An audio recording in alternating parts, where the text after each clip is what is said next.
안녕하세요. 토요미스테리 디바 제시카입니다. 흔히 우리가 민중의 지팡이라고 표현하는 직업이 바로 경찰관입니다. 걸을 때 도움을 주는 지팡이처럼 시민들의 버팀목이 되어주는 든든한 존재를 의미하죠. 하지만 아주 간혹 그런 기대와 명예를 철저하게 저버린 사람들이 있습니다. 대표적으로 생각나는 이름이 우범곤인데 금사파에서 다룬 적이 있어요. 경찰 신분으로 무려 62명의 주민들을 학살한 정말 대한민국 최악의 경찰입니다. 그리고 오늘은 가까운 나라 일본에서 경찰의 윤리를 저버리고 최악의 범죄자로 전락한 한 남자에 대해 이야기해보고자 합니다. 때는 2013년 4월, 미야기현 센다이시의 한 술집에서 흥미로운 모임이 열리게 됩니다.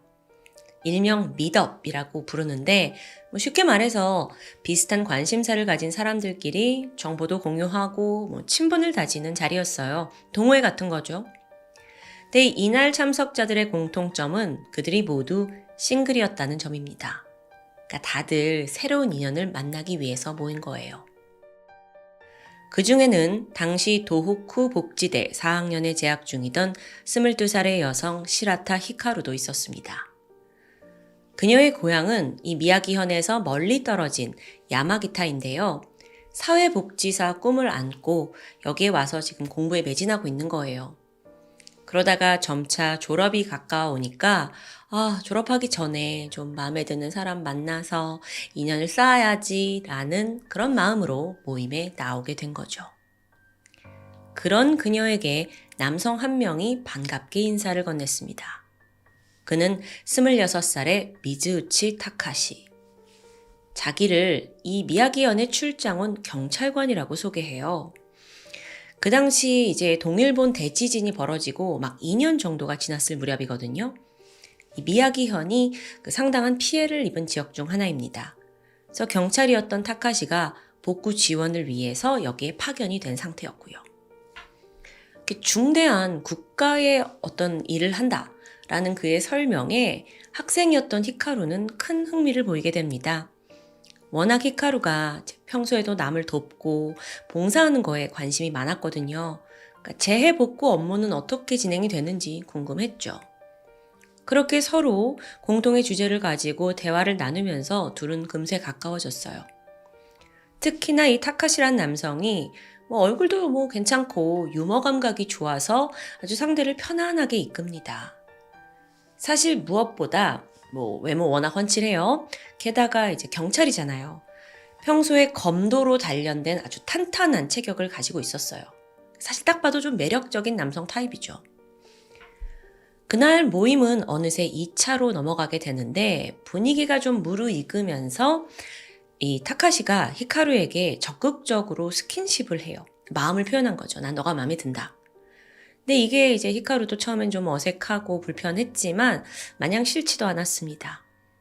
결국 두 사람은 서로 SNS와 연락처를 주고받았고 모임이 끝난 후 몇 번의 데이트 끝에 마침내 핑크빛 연애를 시작합니다. 히카루에게 남자친구 타카시는 정말 완벽한 애인이었어요. 경찰 중에서도 특히나 근무 성적이 우수한 사람한테만 주어지는 순경장이라는 그런 명예로운 직함이 있대요. 그걸 그 사람이 달고 있었거든요. 게다가 성격도 다정해, 외모도 안 빠져, 사랑하지 않을 수 없는 겁니다. 물론 이 남자가 가끔 일이 너무 바빠서 좀 연락이 뜸할 때가 있었지만 그래도 히카루는 행복했어요. 실제로 친구한테 내가 태어나서 누군가를 이렇게 많이 좋아해 본 건 처음이다 라는 말을 하기도 했고요. 간 연애 시작하고 그 풋풋한 마음이 좀 잘 느껴지죠? 하지만 불행히도 그 행복은 그리 오래 가지 못했습니다. 2013년 가을이 되면서부터 부쩍 남자친구와 연락이 안 되는 일이 많아지는 거예요. 바쁘다 이렇게 말은 했지만 나중에 알고 보니까 친구들하고 어디 스노보드 타러 가는 경우도 있었어요. 점점 데이트를 취소하는 일도 잦아졌고요. 결정적인 사건은 2013년 12월 히카루의 생일날 벌어져요. 여친 생일이잖아요. 근데 타카시가 한 통도 축하 메시지, 전화 하지 않는 거예요. 선물도 당연히 없고요. 히카루는 절망에 빠졌습니다. 그리고 본능적으로 이 남자의 마음이 식었구나 깨달았고 헤어짐을 이제 마음을 먹게 돼요. 근데 여전히 너무 사랑했잖아요. 그 마음을 정리하기 어려운 상황이었죠. 한편 이런 와중에도 히카루는요, 사회복지사가 되겠다는 자신의 미래를 위해서 하루하루 최선을 다했습니다.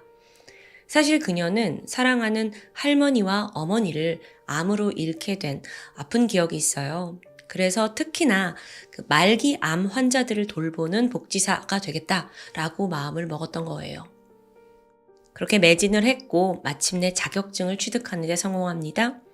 2014년 7월 대학을 졸업했고 오사카에는 한 대학병원에 취직이 됩니다.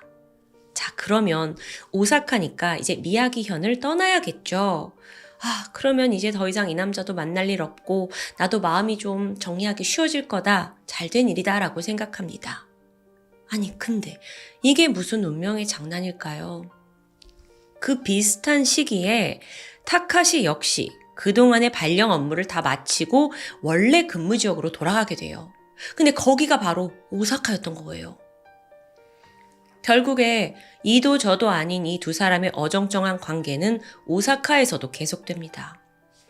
물론 공식적으로는 둘이 이제 여전히 사귀는 관계예요. 타카시가 종종 히카루네 집에 와서 시간을 보내기도 했고요.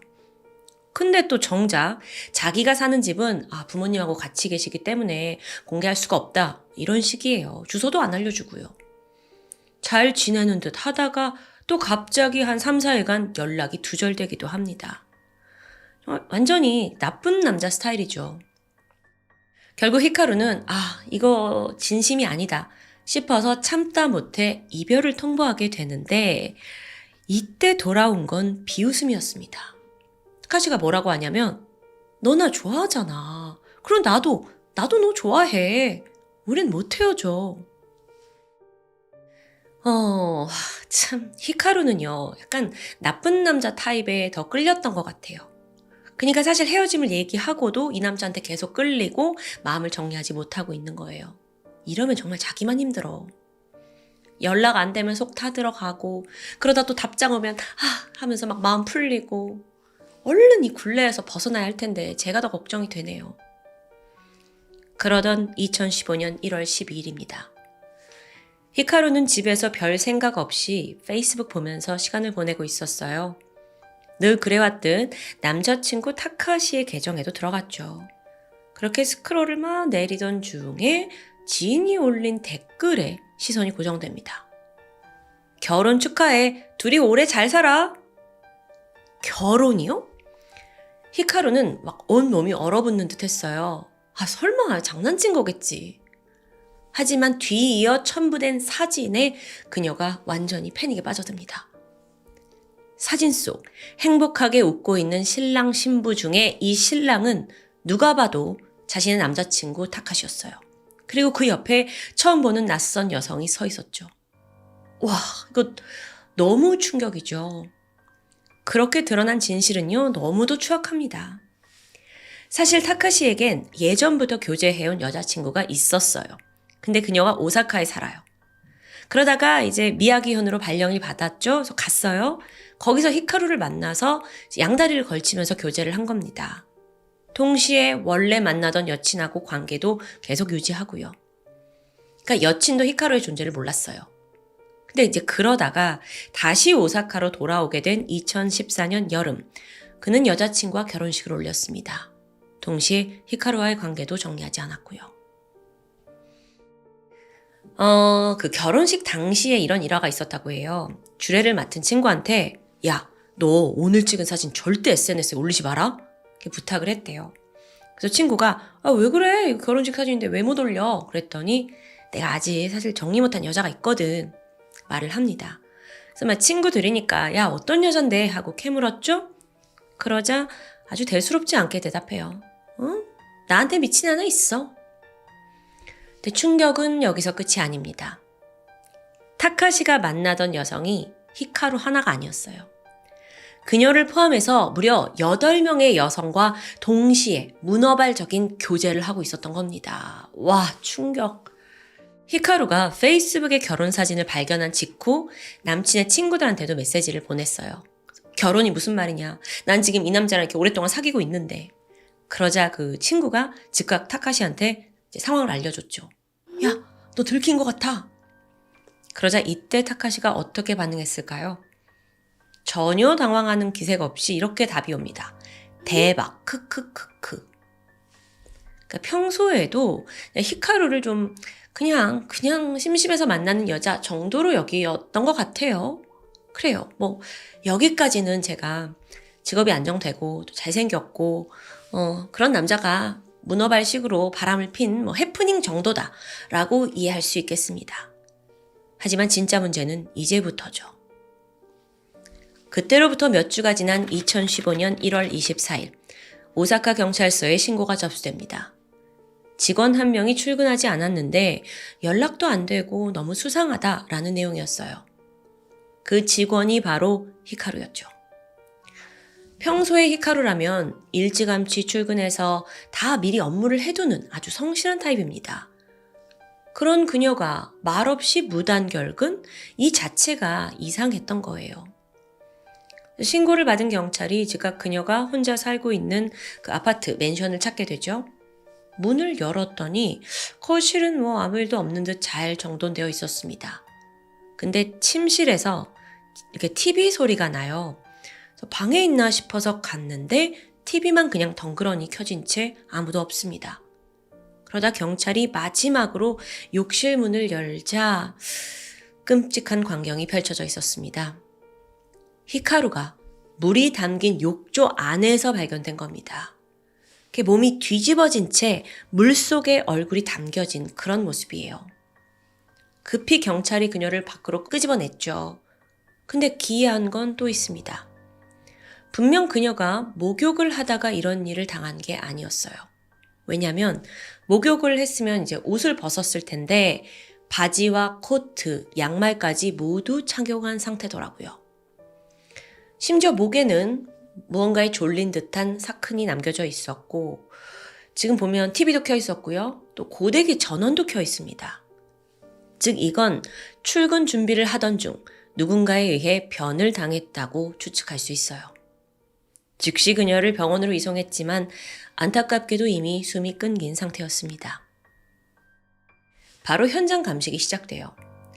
히카루의 것을 제외한 그 어떤 지문이나 족적은 나오지 않습니다. 그러고 보니 경찰이 처음 이 집에 왔을 때 현관문은 잠겨 있었어요. 이건 말 그대로 밀실살인인 거죠.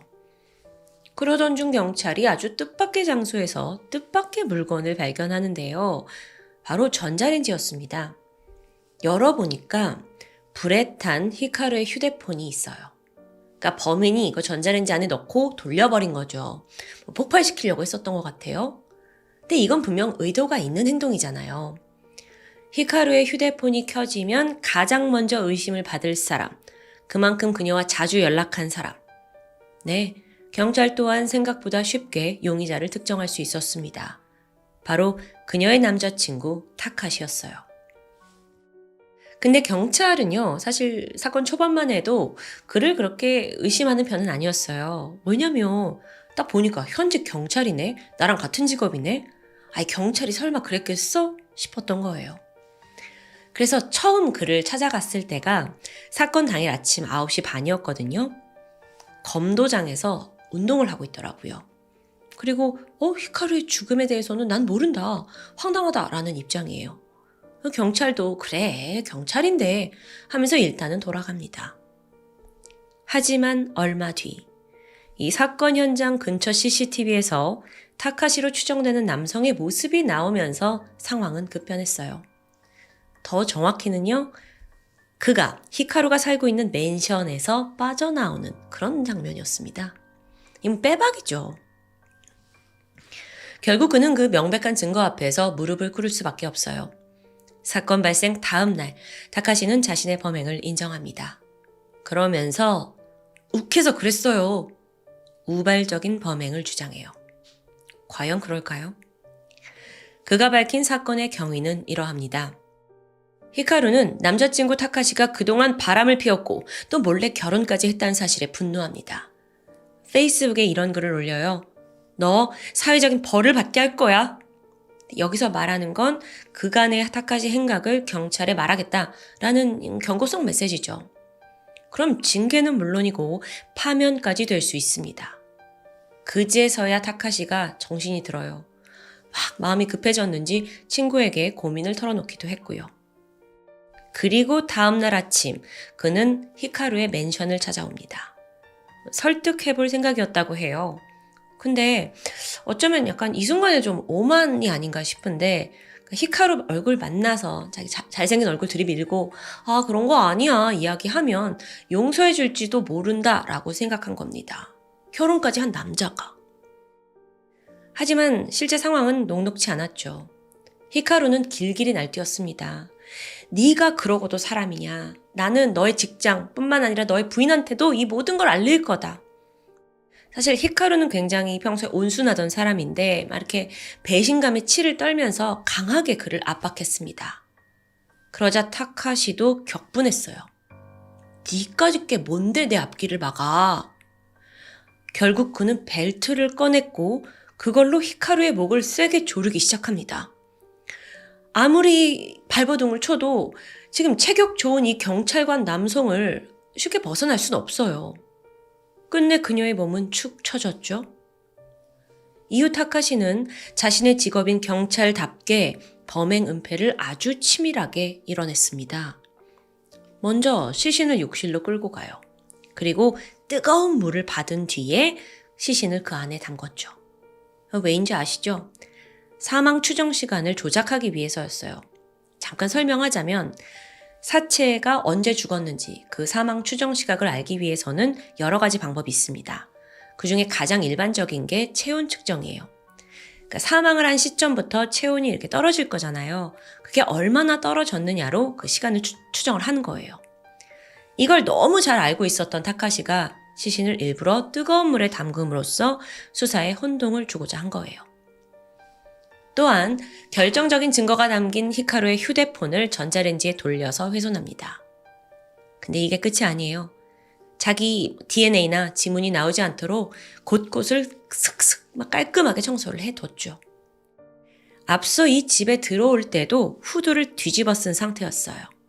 하지만 건물을 빠져나갈 땐 아예 다른 옷으로 갈아입고 비상계단을 선택했습니다. 근데 잠깐, 여기서 좀 의문이 들어요. 이게 정말 욱해서 우발적으로 사람을 죽인 사람의 행동일까요? 재판이 시작됩니다. 당시 여론의 반응도 차가웠어요. 왜냐하면 다른 사람도 아니고 경찰이 저지른 살인이잖아요.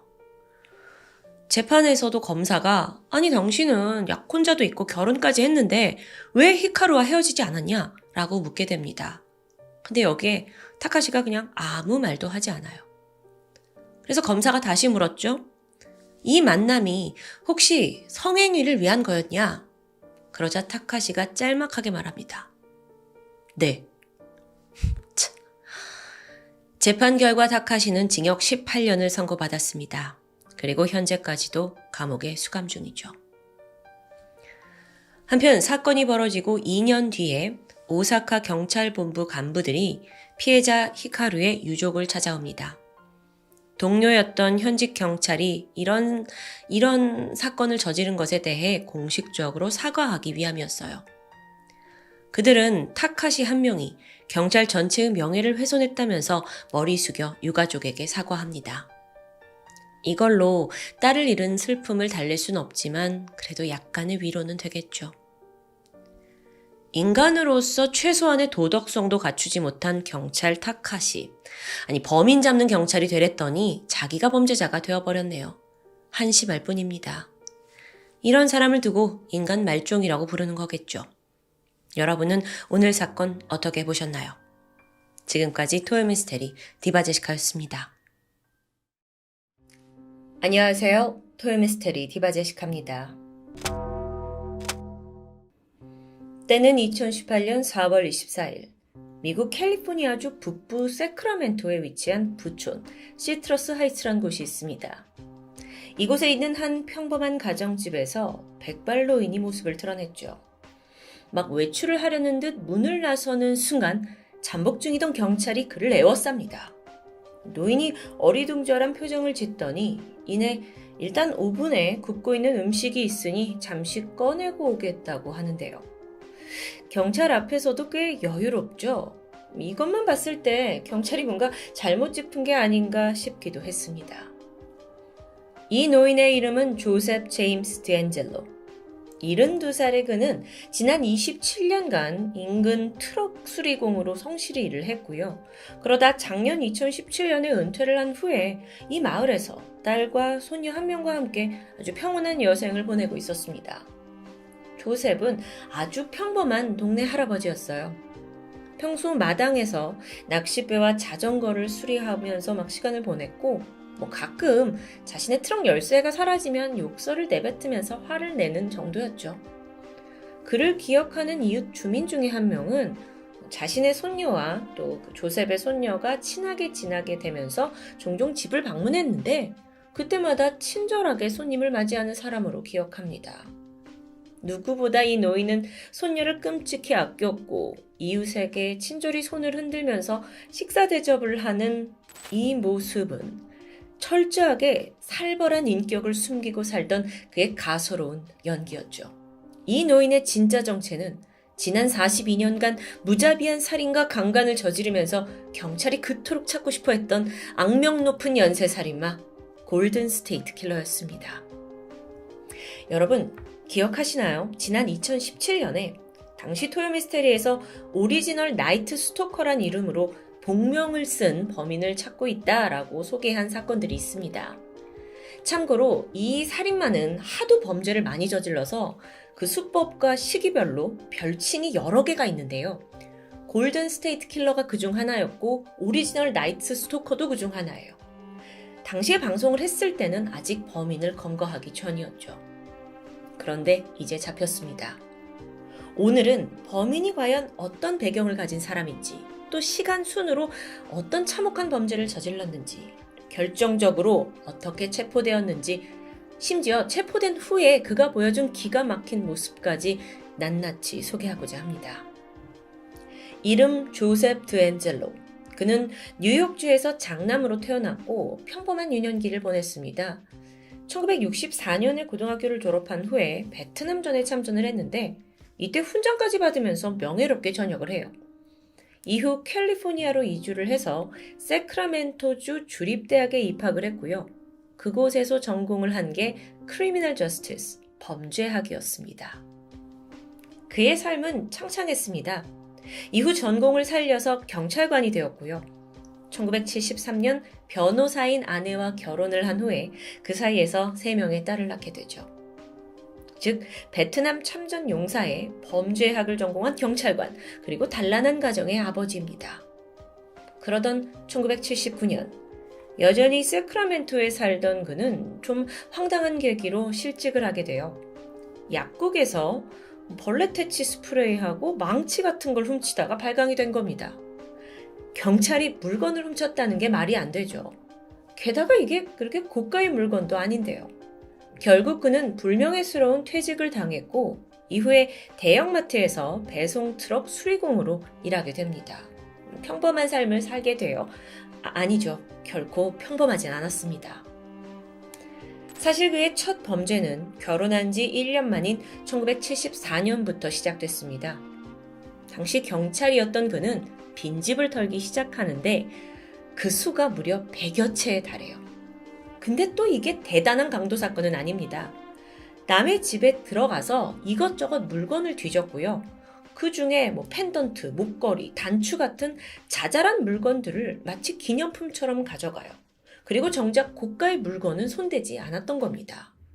뭔가 훔치는 것에 쾌락을 느꼈던 것 같은데 문제는 그 쾌락 추구가 단순히 도벽에서 끝나지 않았다는 겁니다. 이후 첫 살인은 1975년이었습니다. 좀도둑이었던 그가 빈집을 물색하던 중에 새로운 타겟을 찾게 됩니다. 그건 바로 16살의 소녀 엘리자베스였죠. 그날 밤 새벽 2시에 조셉은 복면을 쓰고 온 가족이 자고 있는 이 고요한 집에 침입합니다. 그리고 자고 있던 엘리자베스를 총으로 위협해서 납치하고자 했어요. 두려움에 떨던 소녀가 어쩔 수 없이 그에게 의해 밖으로 끌려가던 순간에 소음을 들은 아버지가 놀라서 뛰쳐나왔고요. 다행히 딸을 데려가는 걸 막게 되죠. 하지만 아버지는 총에 맞아 사망합니다. 이것이 조셉의 첫 살인이었죠. 한편 16살 엘리자베스는 자신의 눈앞에서 아버지가 피를 흘리며 사망하는 이 끔찍한 비극을 마주해야 했고 해당 사건은 오랫동안 미제로 남게 됩니다. 그리고 그날 이후 1976년 6월부터 세크라멘토 동부 지역에 유독 참혹한 강간 사건이 연쇄적으로 발생합니다. 76년부터 79년까지 이 3년 동안 밝혀진 피해만 총 50건이에요. 이 사건들이 주로 혼자 사는 여성의 집에 침입을 해서 손을 결박하고 그들을 겁탈한 후에 무참히 폭행합니다. 종종 집을 뒤져서 소소한 물건을 기념품처럼 가져가는 행동을 보이기도 했어요. 당시에 이 수많은 사건들은 동일범으로 인식이 되긴 했는데요. 무엇보다도 복면을 쓰고 피해자 얼굴에 이렇게 손전등을 비추면서 총으로 위협하는 유사한 양상을 보였기 때문입니다. 그리고 그 범인이 바로 낮에는 경찰로 살고 밤에는 복면을 쓰고 완벽한 이중 생활을 하던 조셉 드엔젤로였죠. 당시 그는 결혼 3년 차였습니다. 그런데 이후에 그의 범죄 양상이 점차 대범해지기 시작해요. 특히나 이제는 혼자 있는 여성만이 타겟이 아니었죠. 1978년 2월 세크라멘토 지역에서 개와 함께 저녁 산책을 나갔던 부부 케이티와 브라이언이 길에서 마주친 낯선 이의 총에 맞고 살해당합니다. 이게 바로 조셉의 두 번째 살인이었죠.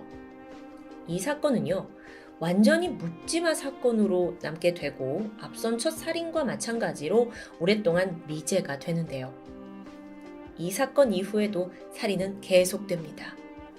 심지어 범죄 지역이 이전에는 캘리포니아 북부의 세크라멘토 인근 지역이었는데 여길 벗어나더니 점점 남쪽으로 내려가서 이 해안가를 따라서 확대되기 시작하는데 1979년 10월이었죠.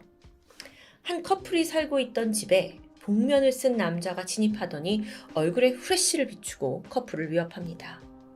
남자친구를 결박했고 여자친구를 성폭행 시도하는 일이 있었죠. 그런데 천만다행으로 이 두 사람이 가까스로 도망을 칩니다. 근데 각자 다른 방향으로 가게 되면서 이 범인이 누굴 먼저 잡아야 할지 헷갈리다가 결국 도주하게 돼요.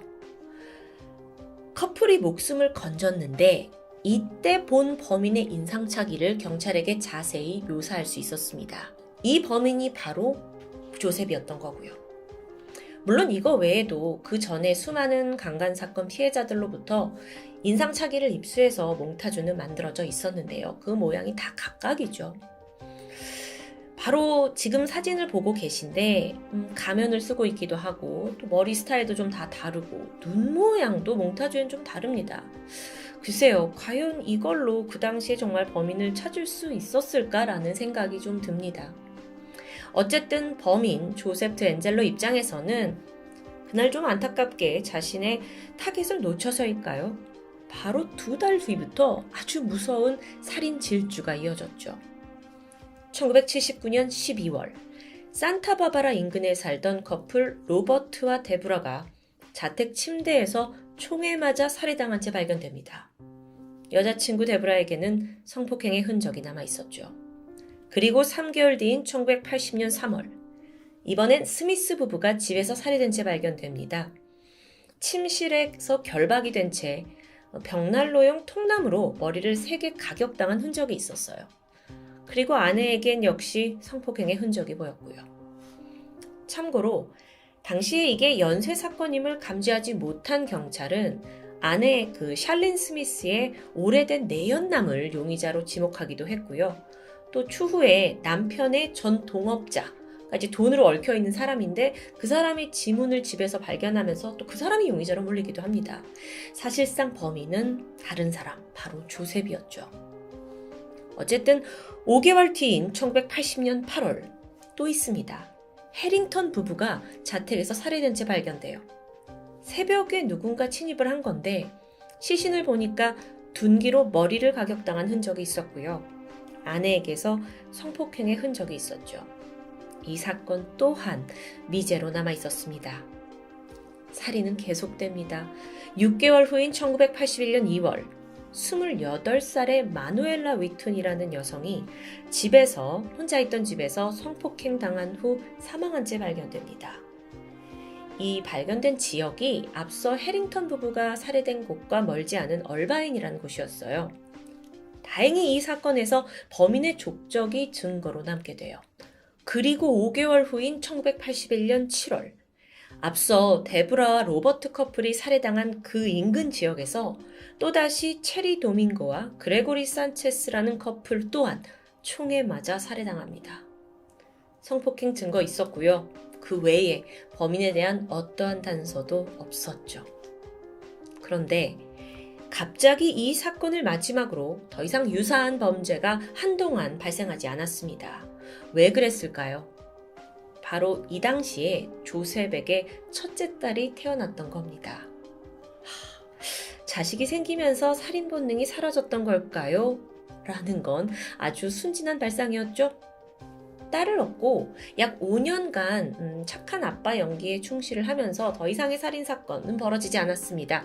하지만 1986년 5월 그는 가족이 모두 휴가를 가고 집에 혼자 남아있던 18살 자넬 크루즈를 또다시 살해합니다. 이 사건에서도 시신의 머리에 둔기에 의한 상처가 남아있었고요. 성폭행의 흔적이 있었고요. 그리고 이 사건을 마지막으로 범인은 자취를 감추게 되죠. 각 사건이 벌어졌을 그 당시에는 이것들이 연쇄사건인 걸 알았던 건 아닙니다. 사실상 10년이 지나고 각 사건에서 남겨져 있던 DNA를 정확히 분석하게 되면서 모든 게 동일범인 게 뒤늦게 밝혀진 거죠. 2016년까지 범인에 대한 정보는 사건에서 수집된 몽타주였고요. 또 그와 함께 약간의 프로파일링 정보, 그가 178 정도 되는 키, 머리는 금발의 옅은 갈색 머리, 백인 남성, 운동신경이 좋고 훈련을 받아서 총기에 익숙한 사람이다 정도였습니다. 그러면서 동시에 그에게는 골든 스테이트 킬러, 오리지널 나이트 스토커 이런 악명 높은 별명이 따라다녔죠. 그런데요, 이때 자신을 그렇게 미치도록 찾고 싶어하는 경찰을 보면서 조셉은 어떤 생각이 들었을까요? 나는 절대 안 잡혀 하면서 비웃고 있었겠죠. 그렇게 살인 질주를 이어간 지난 10년간 그는 점점 더 잔혹하게 지나고 있었습니다. 심지어 엽기적이기까지 했어요.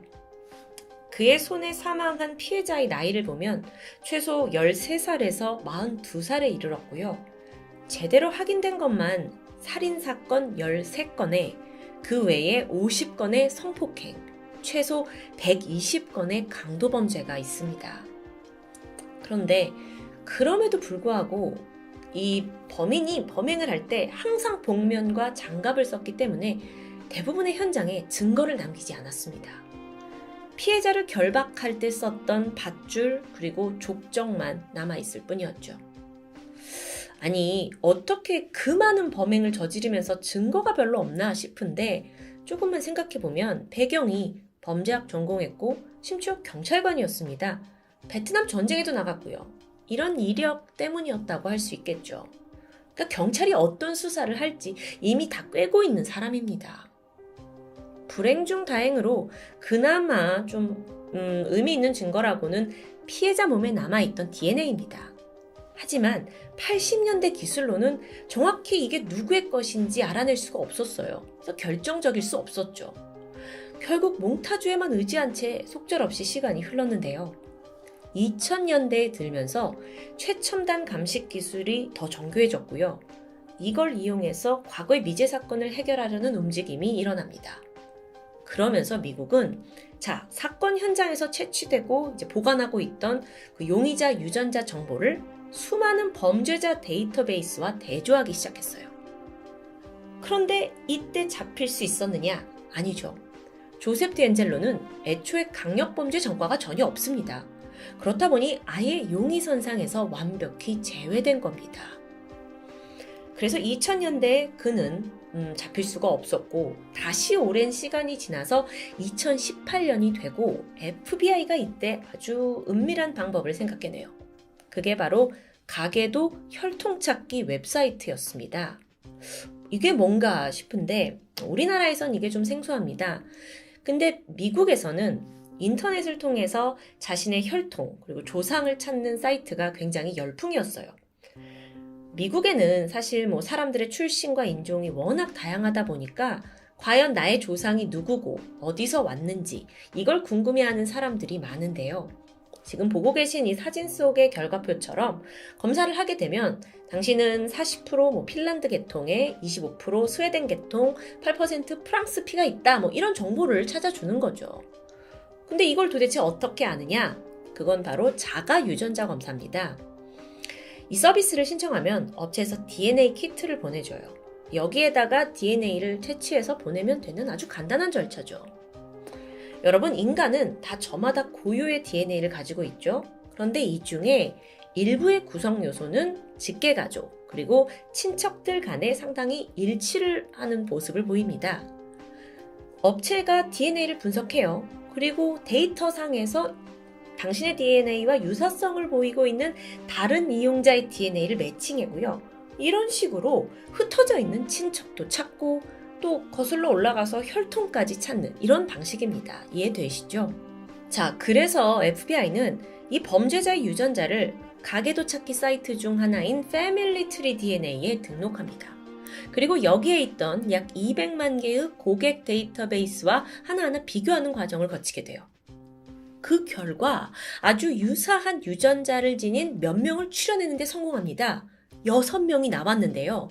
자, 이 6명 중에 혹시 이들과 연결된 가족들로 확대를 해서 그중 캘리포니아에 거주한 적이 있고 178cm 정도의 키에 옅은 갈색머리나 금발머리의 백인 남성을 추려냈는데 그게 바로 조셉 디엔젤로였죠. 같은 DNA를 가지고 있던 6명, 그들은 실제로 다 사촌들이었습니다. FBI는 흥분했죠. 하지만 우선 그 조셉의 DNA를 확보하는 게 우선입니다. 대조를 해봐야 되니까요. 그래서 집 근처에 잠복을 하면서 쓰레기통을 뒤졌고 DNA를 찾아내게 되는데요.